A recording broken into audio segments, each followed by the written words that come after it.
At Thanksgiving, they made me eat in the garage. She's used to scraps, my sister said. My kids sat with me in silence. But then a limo pulled up outside. A woman stepped out and said, "I'm looking for the owner of this house." Their faces dropped. Thanksgiving Day was already cold, but nothing prepared me for the chill I felt when my sister pointed to the garage and said, "She's used to scraps." She didn't whisper it. She didn't flinch. She just handed me a paper plate, turned her back, and walked inside to her perfect dining room where the rest of the family was already seated under golden lights and polished chandeliers. I stood there for a second, holding that flimsy plate, my kids behind me. Micah and Layla, 12 and 9. Neither of them said a word. They just looked at me, waiting for what came next. And I couldn't cry. Not in front of them. Not after everything we've already been through. So I smiled. I led them through the side door and into the garage. It smelled like gasoline and dust. A single folding table was pushed against the wall with 2 metal chairs and a cardboard box to sit on. No decorations, no warmth, just silence, and the sound of forks scraping plastic. That's where we ate our Thanksgiving dinner. My kids didn't complain. They sat with their backs straight, their eyes fixed on their food. Layla nudged her sweet potato pie around with her fork. Micah clenched his jaw like he does when he's trying not to cry. That was the moment I felt something shift. I wasn't angry. I wasn't even hurt anymore. I just looked at them, and I knew. I was done begging to belong. And then it happened. A black limousine rolled up outside the house. Not a car, a limousine. Everyone inside paused. I saw their silhouettes through the window curtains, curious, confused, crowding toward the front of the house. But the car didn't stop at the front door. The driver circled to the garage entrance. The engine cut off and a woman stepped out, tall, elegant, wearing a navy blue coat that looked expensive even from a distance. She looked around and asked, clear as day, "I'm looking for the owner of this house." And when I stood up, their faces dropped. I hadn't planned on going to my sister's house for Thanksgiving. I told myself last year would be the last time. But then the kids started asking, will Aunt Veronica be there? Will Grandma remember my name this time? And before I knew it, I was ironing a second-hand dress and baking cornbread in our little kitchen, trying to act like it was all perfectly normal. We live in a modest 2-bedroom apartment on the edge of town. It's not much, but it's clean, warm, and filled with love. I work long shifts as a receptionist at a pediatric clinic, and I pick up freelance writing jobs on the side. It doesn't leave much time or money for extras, but my kids don't complain. They never have. Micah's 12 now, already taller than me. All quiet strength and thoughtful eyes. Layla's 9 and still believes the world is mostly good, though I can see that belief wobble a little more each year. The morning of Thanksgiving, I stood in front of the mirror trying to decide if my old boots looked presentable enough. I told myself it wasn't about impressing anyone. I was doing it for my kids. But the truth is, part of me still wanted to be seen. My sister, Veronica, lives in a gated community where even the trash cans look rich. Her house is huge and cold, the kind that smells like lemon polish and things you're not supposed to touch. She married well, as my mother likes to say. Blake is an attorney, smug and polished, always has a Bluetooth in his ear and something condescending to say about public schools. They have 3 kids, nannies, a Range Rover, a housekeeper who doesn't speak much English. Veronica and I haven't been close since we were teenagers. She was always the one with perfect grades, perfect hair, perfect everything. I was the artsy one, the one who scribbled in notebooks and had potential, but never quite made it. When I pulled into her driveway, the party was already in full swing. I could hear laughter from the backyard and the clatter of dishes through the open windows. I took a breath and turned to the kids. "You two ready?" Layla nodded, cradling the sweet potato pie she'd helped me make. Micah just said, "Let's get it over with." I knocked once, and stepped inside. Nobody came to the door. They never do. It was always the same. Me entering like a guest at my own family's party. My mother, Elaine, barely looked up from her glass of Chardonnay. She was perched on the edge of the couch, watching Veronica's kids put on some dance recital in the living room. "Hi, Ma," I said, placing the pie on the counter. She blinked at me, smiled vaguely, and turned her attention back to her granddaughters. "Oh, you look tired," she said in that way she does, as if it's concern, but really it's judgment in a velvet dress. Veronica appeared from the kitchen in heels too high for someone making mashed potatoes. "Oh, you brought something," she said, eyeing the pie. "That's cute." Blake strolled by, holding a glass of something amber. "Hey, Cal," he said, using the nickname I hate. "Kids look big." We weren't offered seats. We weren't offered drinks. There was no help yourself, no welcoming gesture, no warmth. My cousins were all there, chattering, pouring wine, passing appetizers from one manicured hand to the other. And then there was me, standing in a corner with my 2 kids, smiling through the awkwardness like I always do. Layla whispered, "Can I give Grandma my pie?" I nodded. She walked over and held it out to my mom like she was handing her a treasure. My mother took it, looked at it for half a second, and said, "Oh, sweet potato. How quaint." That was when I realized I'd made a mistake. But it was too late to leave. Dinner was being served, and I figured maybe we'd at least have a seat at the table. Just 1 hour, I told myself. I could endure anything for an hour. Then Veronica walked in, holding a stack of paper plates. Her eyes met mine, and I swear she smiled.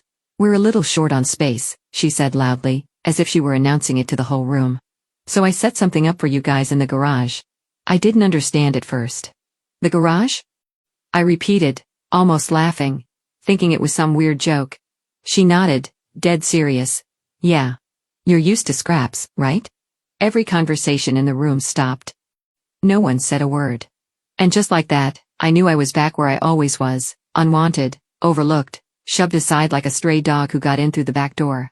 My kids looked up at me, waiting to see what I'd do. So I smiled.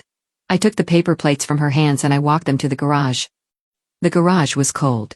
Not just physically cold, though it was that too, with a thin draft slipping through the side door and the concrete floor leaching the warmth from our shoes, but emotionally cold. A place that wasn't meant to hold people, let alone family. It smelled like oil, cardboard, and neglect. There was a folding table set up against the far wall, 2 chairs and a crate. No centerpiece. No tablecloth. Just a roll of paper towels and a few flimsy utensils. One of Veronica's kids' old booster seats sat dusty in the corner like a silent insult. Micah sat down slowly. Layla looked around, then reached up and touched my hand. "Is this where we're eating?" she asked quietly. I nodded. She didn't say anything else, just climbed onto the crate and rested her elbows on the table. Her little dress bunched awkwardly under her, and I saw her trying to smooth it out like it mattered, like someone would notice. I laid out the food we'd been given. Turkey slices barely warm, some mashed potatoes with no gravy, and green beans that looked like they'd been microwaved in a plastic bag. No cranberry sauce, no bread, no second helpings. No one came to check on us. Micah held his fork for a long time before finally stabbing at a piece of turkey. "Why'd they put us out here?" he asked, not looking at me. I didn't have an answer. Layla's eyes were shiny, but she blinked fast trying to be brave. "Did we do something bad?" I swallowed hard. "No, baby. You didn't do anything wrong. But they're all inside," she said. "And we're out here. It doesn't feel like family." I could barely breathe. My chest was tight with the kind of ache that's more exhaustion than pain, when you've spent years trying to prove yourself to people who've already decided you don't count. I wanted to storm back in there, flip the table, scream. I wanted to throw their fake kindness in their faces and tell them exactly what I thought. But instead, I looked at my children and felt something even stronger. I felt shame. Not because I had done anything wrong, but because I had let it get this far, because I had dragged them into it, because I'd convinced myself year after year that maybe this time would be different. Maybe I could show up and be welcomed, respected, seen. I built my entire life trying not to be a burden, never asking for help, never taking up too much space, always saying thank you even when the kindness was hollow. I thought if I played by the rules, if I smiled enough, worked hard enough, kept my mouth shut, I'd eventually be let in. But I was still in the garage. And it wasn't just about a table. It was about being told you're not part of the real family, that you're an inconvenience, that you don't measure up. And watching your children feel that too, for the first time maybe, but knowing they'll remember it forever. Micah looked at me again, his jaw tight. "Can we just go?" His voice wasn't angry. It wasn't even sad. It was flat number. And somehow, that hurt even worse. I reached over and squeezed his shoulder. Soon. We sat there in silence, eating slowly, the sounds of laughter and clinking glasses drifting in through the walls like a cruel echo. Every so often, we'd hear someone open the fridge on the other side of the wall or the dishwasher, but no one came out.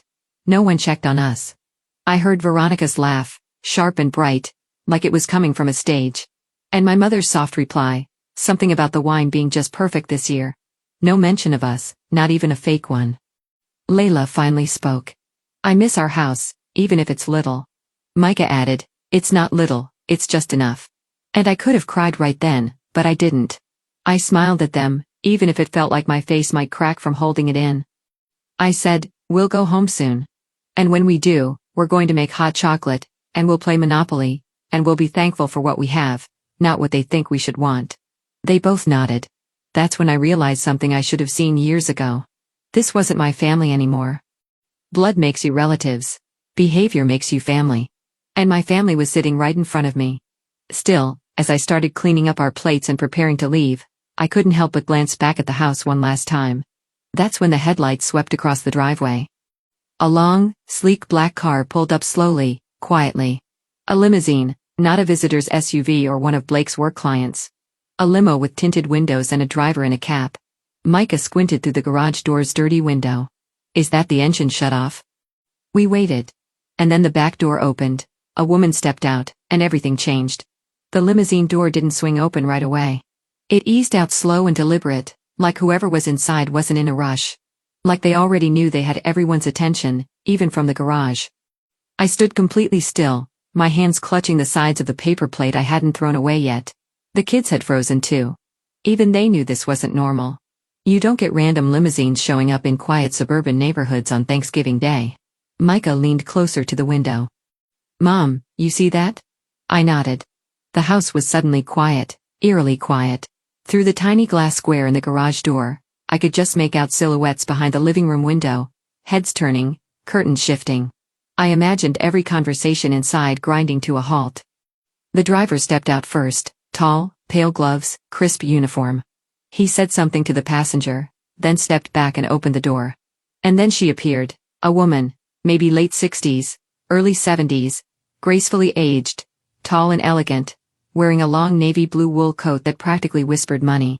Not flashy, not gaudy, just real. She looked like someone important, but not the kind who needed to prove it. She didn't head for the front door like everyone expected. She turned toward the side gate, and then she walked directly toward the garage. Micah whispered, "Is she coming here?" Layla stood up slowly, pressing close to me like she wasn't sure if she should be nervous or excited. The woman stopped just outside the garage door. I opened it halfway. She didn't flinch at the cold or the draft or the sight of three strangers with paper plates and a folding table. Instead, she smiled. "Excuse me," she said, her voice smooth and calm, like she was just asking for directions at a bookstore. "I'm looking for the owner of this house." For a moment, I assumed she meant Veronica. Maybe a friend, a client, one of Blake's colleagues. But something told me she already knew the answer. I swallowed and replied, "That would be my sister. She's inside." The woman tilted her head. "And you are?" Callie Rivers." She took a slow step forward. "Yes. You're exactly who I came to see." The garage was dead silent. Layla clutched my fingers tighter. Micah stood taller, like his instincts were kicking in, and he wasn't sure if he needed to defend me or run back inside. I asked cautiously, "Do I know you?" She smiled again, but this time, it held something more. Something like familiarity. "My name is Margot Ellington. I'm the founder of Women Forward. We run community outreach and mentorship programs across the state. About 5 years ago, you volunteered with one of our shelters. You wrote a series of blog posts afterward, raw, honest, beautifully written." My eyes widened. I remembered that. It was right after I left my husband. I was crashing on a friend's couch with the kids, scraping together every penny I could. I'd spent my evenings volunteering at a women's shelter just to feel useful again. I'd written about the experience, not to be noticed, but to process. I posted it on a personal blog with maybe 20 readers. "I've been following your writing ever since," she continued. "You have a way of making people feel seen. We need that now more than ever." I couldn't think. I just stared. She went on, "We're putting together a speaker series for our national summit next spring. I'd like you to be our opening keynote. We'll handle everything: travel, accommodations, childcare if you need it. And we're offering a publishing contract for your story. Your voice matters, Callie, and it deserves to be heard." I didn't answer right away. I could feel the weight of the moment, the warmth creeping up my neck, the disbelief, the part of me that still thought someone like her couldn't possibly be here for someone like me. Micah finally broke the silence. "Wait.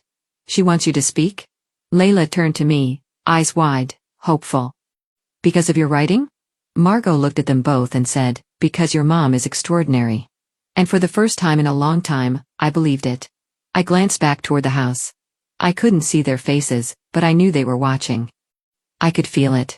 The confusion, the tension, the disbelief rippling from the living room all the way to the garage. They had shoved me out here to keep me small. But now a limousine had pulled into their driveway, and a woman in a navy coat was asking for me.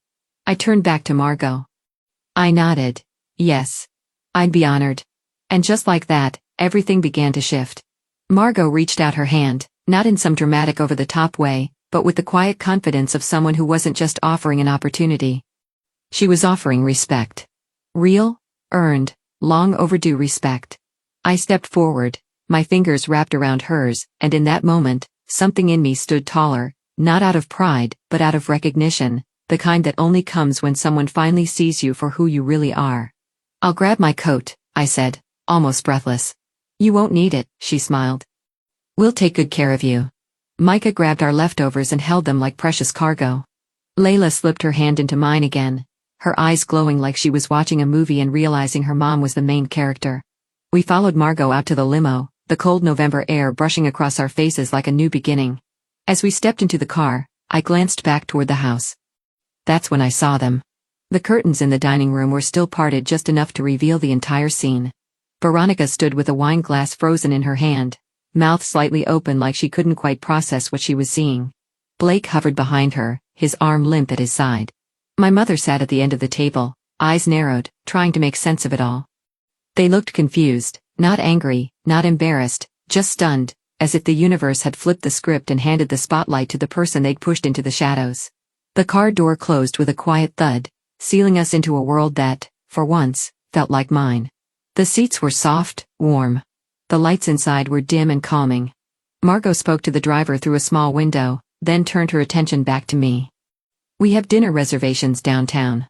I thought we discussed the summit, the contract, and what kind of support you'll need for the next few months. I nodded, still slightly in disbelief. Wow, yes. That sounds perfect.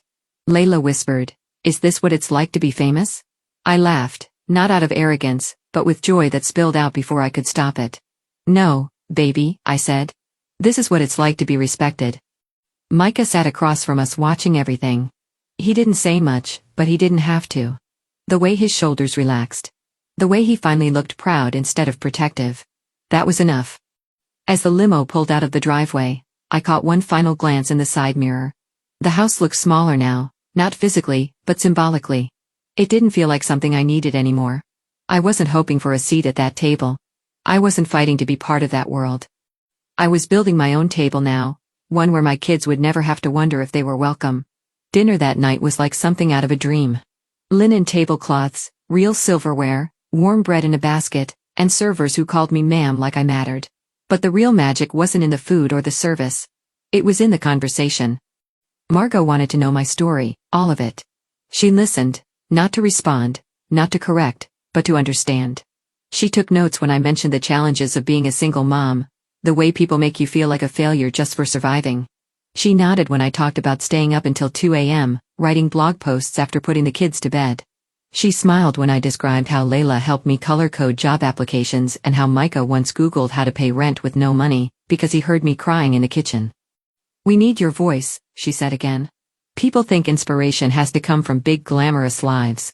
But it's the quiet fighters who show the most courage, the ones who keep showing up even when no one's watching. When the check came, she waved it away. You've already paid enough. Let us take it from here. The ride home was quiet, not because we had nothing to say, but because peace doesn't make a lot of noise. I tucked Layla into bed that night, and before I turned off her light, she said, I'm glad they put us in the garage. I blinked. You are? She nodded. Yeah. Because if they didn't, the limo wouldn't have known where to find us. That stopped me. She was right. Sometimes you're pushed to the margin so you can find the path you are meant to walk, or so it can find you. I kissed her forehead. You're smart. I get it from my mom. And just like that, I finally understood. They didn't break me that day. They revealed me. It's been almost a year since that Thanksgiving. And in a way, I'm still trying to catch up to the woman I became in that garage. Some things changed fast, like the emails and phone calls that started coming in after Margot's team announced me as the opening speaker for their summit, like the publishing deal that landed in my inbox with the subject line, "Your voice matters," like the way people suddenly started remembering my name, not as Veronica's sister or Elaine's daughter, but just Callie. But other changes were quieter. The kind that happen in the space between heartbeats, when you stop apologizing for who you are, when you stop shrinking to make others comfortable, when you finally believe that your story doesn't need permission to be told. The keynote speech was terrifying and beautiful all at once. I stood on a stage in front of hundreds of women, CEOs, teachers, single moms, students, and I told the truth about the garage, about my kids, about the years I spent trying to be small enough to fit into a family that was never going to open its arms. I watched strangers cry. I watched them nod. I watched women line up afterward just to say, "Thank you." That was me. And in that moment, I felt more at home than I ever had around my own family. The book came a few months later. We titled it More Than Scraps.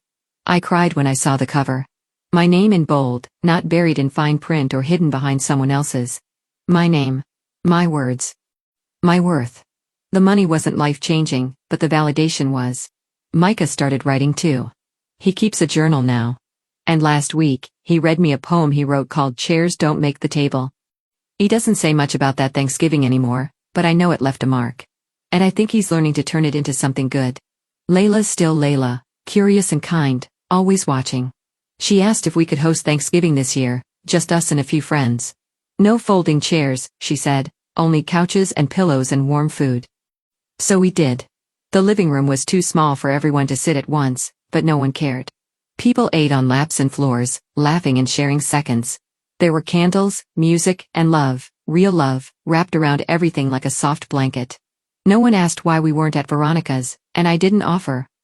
My mom sent a short message that morning, just 2 lines. "Hope you're well. Miss you sometimes." I stared at it for a while before replying. "We're doing fine. Hope you are too." No anger. No bitterness. Just peace. Because here's what I've learned since that day in the garage. You can waste years trying to earn the love of people who have no idea how to give it. Or you can give that love to yourself and watch how it changes everything. There's power in walking away.